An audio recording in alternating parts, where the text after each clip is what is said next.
बोलो एकादशी मैया की जय। जया एकादशी व्रत कथा। धर्मराज युधिष्ठिर बोले, हे भगवान, आपने माघ की कृष्ण पक्ष की शक्तिला एकादशी के विषय में अत्यंत ही सुंदर वर्णन किया। अब आप कृपा करके माघ शुक्ल एकादशी के विषय में भी विस्तार से बतलाइए। इस एकादशी का क्या नाम है? इसके व्रत का क्या विधान है? इसकी विधि क्या है तथा इसका व्रत करने से किस प्रकार के फल की प्राप्ति होती और इसमें कौन से देव का पूजन किया जाता है? कृपया करके यह सब विधान पूर्वक कहिए।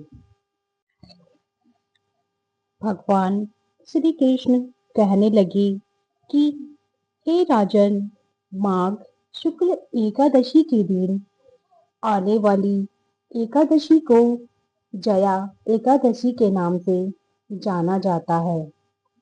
इसका व्रत करने से मनुष्य ब्रह्म हत्या आदि पापों से छूटकर मोक्ष को प्राप्त करता है तथा इसके प्रभाव से भूत पिशाच आदि योनियों से मुक्त हो जाता है।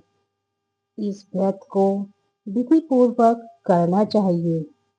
अब मैं तुमसे पहले पुराण में वर्णित इसकी महिमा की एक कथा सुनाता हूँ।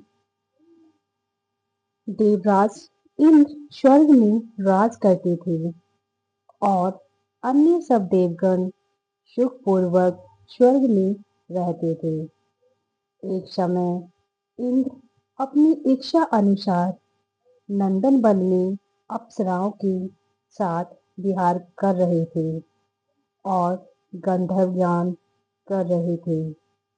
उन गंधर्वों में प्रसिद्ध पुष्पदंत तथा उसकी कन्या पुष्पवती और चित्रसेन तथा उसकी स्त्री मालिनी भी उपस्थित थे।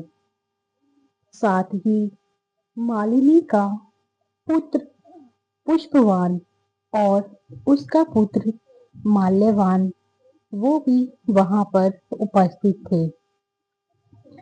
पुष्पवती गंधर्व कन्या माल्यवान को देखकर उस पर मोहित हो गई और माल्यवान पर कामबाण चलाने लगी।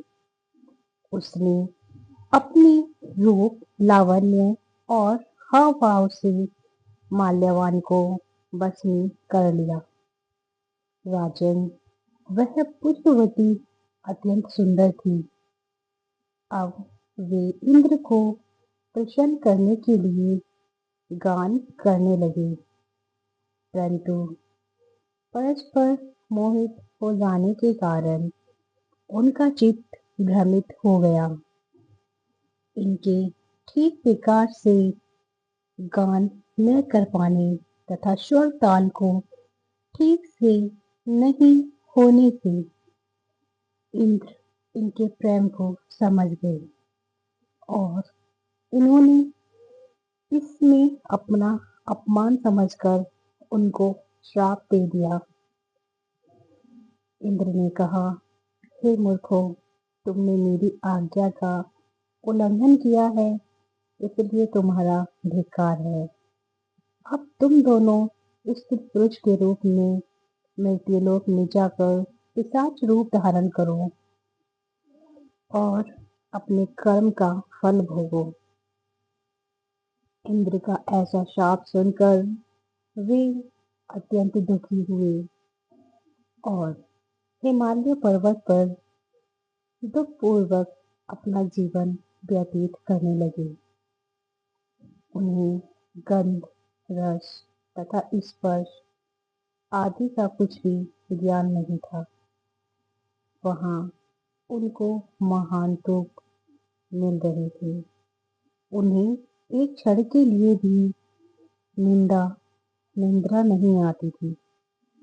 उस जगह अत्यंत शीत था, इससे उनके रोंगटे खड़े रहते और मारे शीत के दांत बजते रहते। एक दिन पिशाच ने अपनी स्त्री से कहा कि पिछले जन्म में हमने ऐसे कौन से पाप किए थे जिससे हमको यह दुखदाई पिशाच योनि प्राप्त हुई। इस पिशाच योनि से तो नर्क के दुख सहना ही उत्तम है। अतः हमें अब किसी प्रकार का पाप नहीं करना चाहिए। हमें कोई भी व्यभिचार नहीं करना चाहिए। इस प्रकार विचार करते हुए वे अपने दिन व्यतीत कर रहे थे। देवयोग से तभी माघ मास के शुक्ल पक्ष की जया नामक एकादशी आई। उस दिन उन्होंने कुछ भी नहीं खाया, नाम मात्र का भी भोजन नहीं किया एवं अच्छे अच्छे कार्य किए, केवल फल फूल खाकर ही दिन व्यतीत किया और सायंकाल के समय दुखी अवस्था में पीपल के वृक्ष के नीचे बैठ गई। उस समय भगवान सूर्य देव अस्त हो रहे थे। उस रात को अत्यंत ठंड थी, इस कारण वे दोनों शीत के मारे अति दुखित होकर मृतक के समान आपस में चिपटे हुए पड़े रहे। उस रात्रि को उनको निंद्रा भी नहीं आई। जया एकादशी के उपवास और रात्रि के जागरण से दूसरे दिन प्रभात होते ही उनकी पिशाच योनि से मुक्ति हो गई। वे अत्यंत ही प्रसन्न हुए और उन्होंने अत्यंत ही सुंदर गंधर्व और अप्सरा की देह धारण कर सुंदर वस्त्राभूषणों से अलंकृत होकर उन्होंने स्वर्गलोक को प्रस्थान किया। उस समय आकाश में देवता उनकी स्तुति करते हुए पुष्प वर्षा करने लगे। स्वर्गलोक में जाकर दोनों ने देवराज इंद्र को प्रणाम किया। देवराज इंद्र इनको पहले रूप में देखकर अत्यंत ही प्रसन्न हुए और आश्चर्यचकित होकर पूछने लगे कि तुमने अपनी यह पिशाच योनि से किस प्रकार से छुटकारा पाया है, अतः हमें यह सब बतलाइए। तब माल्यवान बोले, हे देवेंद्र, भगवान विष्णु की कृपा और जया एकादशी के व्रत के प्रभाव से ही हमारी पिशाच देह छूटी है। तब भगवान इंद्र बोले कि हे माल्यवान, भगवान की कृपा और एकादशी का व्रत करने से केवल तुम्हारी पिशाच योनि छूट गई, वरन हम लोगों के भी वंदनीय हो गए, क्योंकि विष्णु और शिव के भक्त हम लोगों के वंदनीय हैं। अतः आप धन्य हैं। अब आप पुष्पवती के साथ जाकर विहार करो। भगवान श्री कृष्ण कहने लगे कि हे युधिष्ठिर, इस जया एकादशी के व्रत से बुरी योनि से भी मुक्ति मिल जाती है। जिस मनुष्य ने जीवन में जया एकादशी का व्रत किया है, उसने मानो सब यज्ञ, जप, दान आदि कर लिए। जो मनुष्य जया एकादशी का व्रत करते हैं, वे अवश्य ही 1000 वर्ष तक स्वर्ग में वास करते हैं। बोलो एकादशी मैया की जय।